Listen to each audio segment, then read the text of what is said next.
दिल्ली चुनावों में मतदान करीब आते ही घमासान तेज हो गया था। बीजेपी ने अब तक तमाम योद्धाओं को प्रचार के मैदान में उतारा, लेकिन अब खुद मैदान में आ रहे हैं बीजेपी के महाबली महायोद्धा, चुनाव प्रचार में सुपरस्टार नरेंद्र मोदी। मोदी दिल्ली में 4 रैली करेंगे। बीजेपी को विश्वास है कि यह आखिरी दांव दिल्ली में बीजेपी की किस्मत पलट देगा।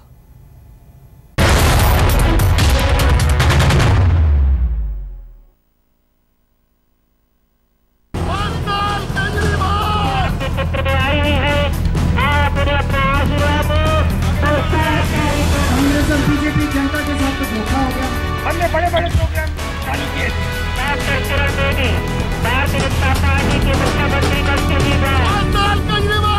जनता के दिलों में दिल्ली को नई ऊंचाइयों पर ले जा रहा है। ये बीजेपी वाले सारा दिन नरेंद्र मोदी के साथ। पहले किरण बेदी को कमान, फिर मंत्रियों सांसदों को प्रचार का फरमान, जो इतिहास बनाया करते हैं। केजरीवाल को घेरने का प्लान।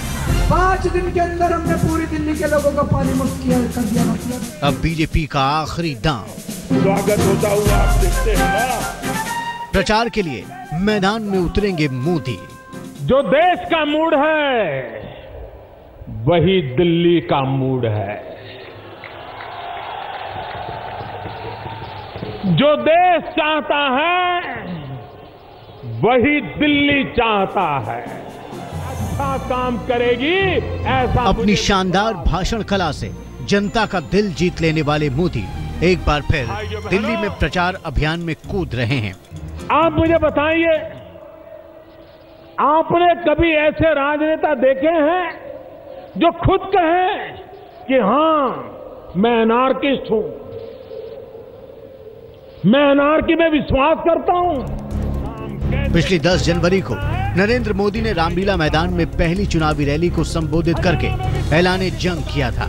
उन्होंने केजरीवाल पर उस दिन जमकर हमला बोला था। ऐसे कोई राजनेता सोच सकते हैं भैया, अगर आपको एनार्की करनी है, एनार्किस्ट हो तो जाकर के जंगलों में नक्सलवाद वालों के साथ जुड़ जाओ। वही तो वो कर रहे हैं। दिल्ली को नक्सलवाद की लपेट में नहीं लाया जा सकता, दिल्ली को एनार्की में नहीं लाया जा सकता। अब दिल्ली विधानसभा चुनाव का काउंटडाउन शुरू हो गया है। समर में कुछ दिन ही शेष हैं। जीत के लिए बीजेपी अपना ट्रम्प कार्ड फिर चलने जा रही है। प्रधानमंत्री नरेंद्र मोदी 31 जनवरी को पहली रैली करने जा रहे हैं। मोदी की पहली रैली 31 जनवरी को पूर्वी दिल्ली के विश्वास नगर में होगी। यहां से ओम प्रकाश शर्मा बीजेपी के उम्मीदवार हैं, जो केंद्रीय वित्त मंत्री अरुण जेटली के करीबी माने जाते हैं। मोदी की रैली के लिए कड़कड़डूमा के सीबीजी ग्राउंड में तैयारियां अंतिम रूप में हैं। मोदी के लिए विशालकाय मंच तैयार हो चुका है। मैदान में बीजेपी के झंडे लहरा रहे हैं। कालीन भी करीब करीब आधे मैदान में बिछ गई है। मैदान में ही कार्यकर्ताओं की मीटिंग चल रही है।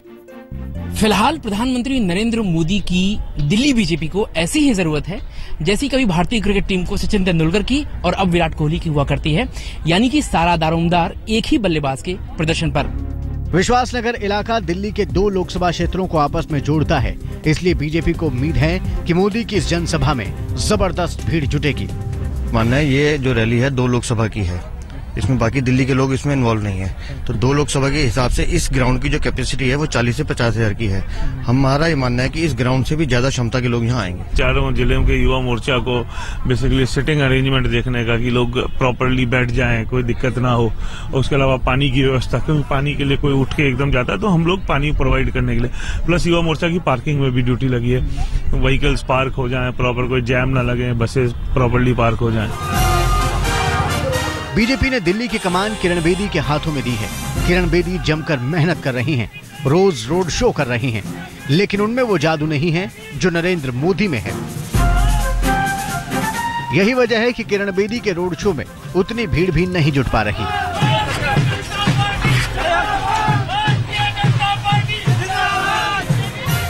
इसलिए अब पार्टी ने मास्टर स्ट्रोक लगाते हुए नरेंद्र मोदी को प्रचार अभियान में उतारने का मन बनाया है। मोदी विश्वास नगर की रैली के बाद 3 और रैलियां करेंगे। 1 फरवरी को प्रधानमंत्री नरेंद्र मोदी द्वारका में रैली करेंगे, 3 फरवरी को रोहिणी और 4 फरवरी को अंबेडकर नगर में रैली करेंगे मोदी। चुनाव प्रचार खत्म होने के ठीक पहले 5 फरवरी को मोदी 2 और रैली करेंगे। बीजेपी को उम्मीद है कि मोदी की रैलियों के बाद लड़ाई साफ हो जाएगी और पार्टी को 2/3 बहुमत मिलेगा।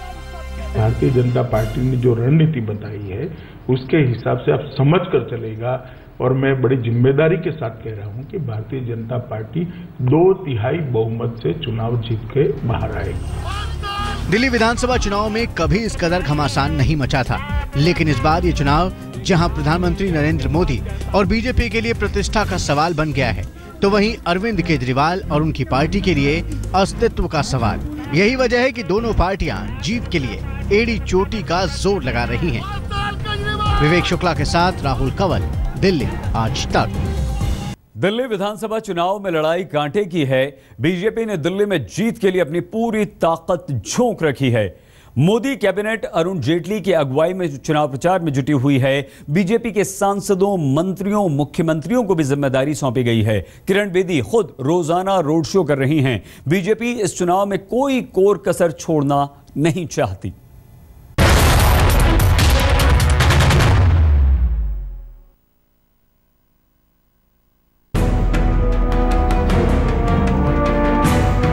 जीतने के बाद बीजेपी को जम्मू कश्मीर, झारखंड तो दूर नहीं लगे, लेकिन दिल्ली में बैठकर दिल्ली से दूर न रह जाएं।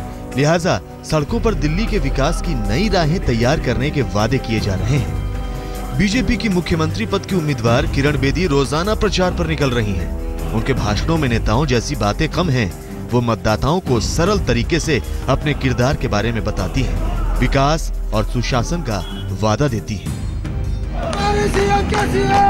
हमारी सीएम कैसी हो? मैं पूछना चाहता हूँ, हमने अगर 49 दिन में दिल्ली की जमीन पर जमे केजरीवाल ने बीजेपी को अपनी रणनीतियों को और मांझने पर मजबूर कर दिया। बीजेपी की तरफ से अब मोदी कैबिनेट को भी दिल्ली फतह करने के लिए उतार दिया गया है। मोदी ने चुनाव की कमान अरुण जेटली को सौंपी है। जेटली रोजाना पंथ मार्ग पर मंत्रियों के साथ बैठक करेंगे। 14 मंत्रियों सहित 11 केंद्रीय मंत्रियों को दिल्ली चुनाव मैनेजमेंट की जिम्मेदारी सौंपी गई है। स्वास्थ्य मंत्री जेपी नड्डा को करोल बाग इलाका सौंपा गया है। ऊर्जा मंत्री पीयूष गोयल को चांदनी चौक, पर्यटन राज्य मंत्री महेश शर्मा को शाहदरा, संसदीय कार्य राज्य मंत्री मुख्तार अब्बास नकवी को नवीन शाहदरा, रसायन और उर्वरक मंत्री अनंत कुमार को दक्षिणी दिल्ली, कृषि मंत्री राधा मोहन सिंह को उत्तर पश्चिम, सामाजिक न्याय अधिकारिता मंत्री थावर चंद गहलोत को महरौली, परिवहन राज्य मंत्री कृष्णपाल गुर्जर को मयूर विहार, कृषि राज्य मंत्री संजीव बालियान को बाहरी दिल्ली, कॉमर्स मंत्री निर्मला सीतारमण को मीडिया प्रभार, सांसद अनुराग ठाकुर को पश्चिमी दिल्ली, मध्य प्रदेश सरकार में मंत्री कैलाश विजयवर्गीय को केशवपुरम, बीजेपी के राष्ट्रीय सचिव श्याम जाजू को उत्तर पूर्वी दिल्ली। मोदी कैबिनेट के अलावा और राज्यों के मंत्रियों को भी इस चुनावी मैनेजमेंट में लगाया गया है। साथ ही दिल्ली से बाहर के 120 उन सांसदों को चुना गया है जो चुनावी मैनेजमेंट में माहिर हैं। दिल्ली जीतने की खातिर ये रणनीति बीजेपी की शंकाओं और मंशाओं दोनों को जाहिर करती है। फिर भी मोदी के मंत्रियों की अपनी राय है।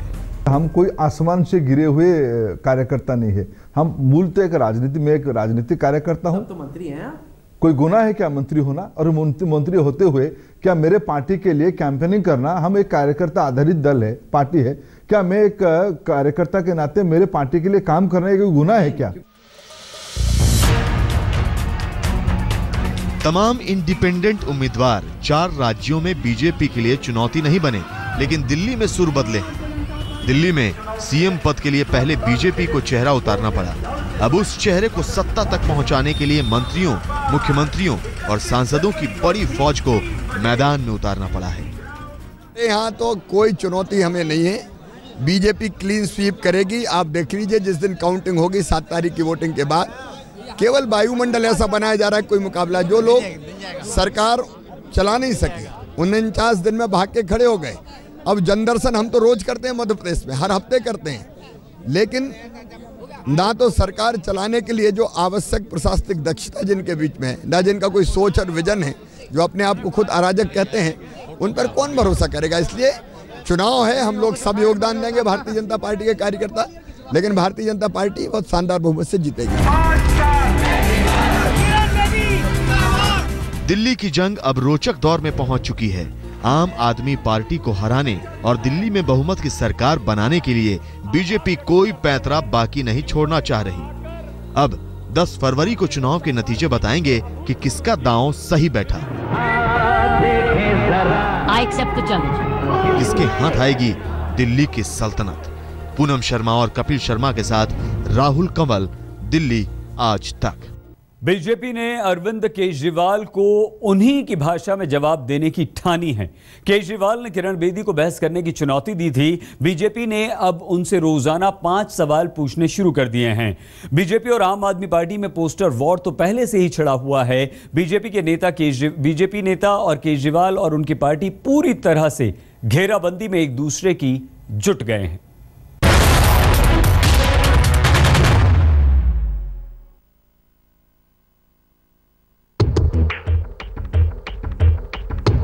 ये चुनाव मुद्दों से ज्यादा छवियों का है।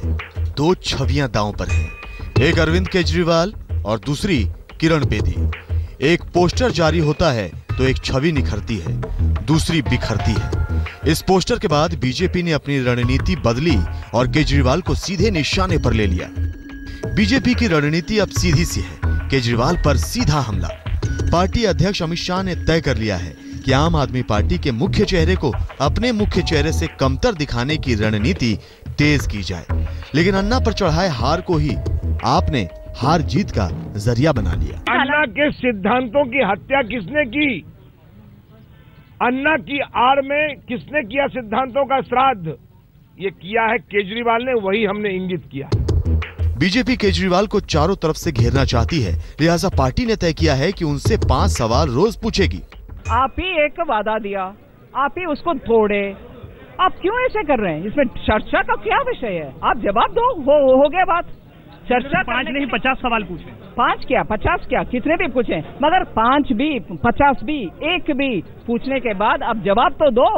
आप भाग रहे हो जवाब बिना देते हुए। अरविंद केजरीवाल के खिलाफ मोर्चा खोलने के लिए बीजेपी की तरफ से आशु कवियों, किसागों और ठहाका मार किरदारों की भरमार हो गई है। कांग्रेस की मंडी बड़ी नशीली है, इस मंडी में सबने मदिरा पीली है।